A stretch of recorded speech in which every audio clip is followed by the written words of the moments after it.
Gambhira bridge part 2 ન બને એના માટે આ માધ્યમથી સરકારને વિનંતી કરીએ છીએ કે તમારા જે ભ્રષ્ટ અધિકારીઓ છે, તમારા જે ભ્રષ્ટ નેતાઓ છે, એના પાપે આજે આ કહી શકાય કે આ બ્રિજ જે અત્યારે ગંભીર હાલતમાં, જર્જરિત હાલતમાં, ત્યાંથી કોઈ પણ મોટું વાહન નીકળે તો આખો બ્રિજ વાઇબ્રેશન મારી રહ્યો છે. એટલે આ બ્રિજની પરિસ્થિતિ ખૂબ ખરાબ છે. એટલે ભવિષ્યમાં આ બ્રિજ જો પડ્યો અથવા તો કોઈ પણ મોટી જાનહાની થઈ તો એના માટે જવાબદાર ભ્રષ્ટ ભારતીય જનતા પાર્ટીના નેતાઓ, એના કટકીબાજ કોન્ટ્રાક્ટરો અને અધિકારીઓ રહેવાના છે.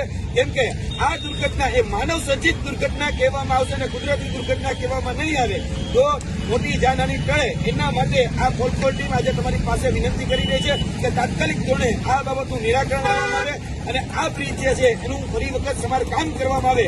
72 કરોડનું બજેટ એ કોણ ખાઈ ગયું તે પણ તપાસ કરવામાં આવે. એસપી રિંગ રોડ ખાતે આવેલી છે.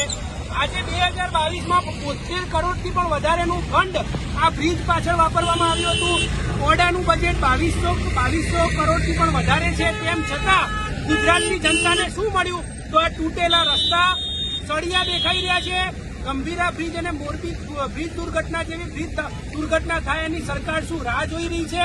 ગુજરાતના સુપર સીએમ હર્ષ સંઘવીને કહેવા માંગીએ છીએ કે તમારા રાજની અંદર ગુજરાતની પ્રજાના ટેક્સના પૈસા ભ્રષ્ટાચારના નામે ભારતીય જનતા પાર્ટીના મળતિયાઓ ખાઈ જાય છે. આજે તમે સુપર સીએમ છો.